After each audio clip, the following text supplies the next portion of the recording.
കല്ല്, അതിൻ്റെ പേരാണ് ആനക്കല്ല്. അവിടെ നീ പോയിട്ടില്ലല്ലേ? അയ്യോ, ഒരു പ്രാവശ്യം നിങ്ങൾക്ക് ഇനി പറഞ്ഞാൽ മതി, പോവാം. അതിലൂടെ നടന്നു, സൈഡിൽ കൂടി നടന്നറിയാം. ബ്യൂട്ടിഫുള്ളാണ് കേട്ടോ. പണ്ട് കാലം ഞാൻ അവിടെ തന്നെ ഇരിക്കണം.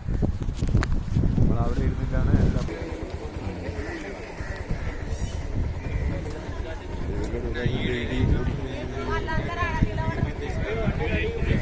కొందామని అన్న మీరు 100 కలిసి అన్న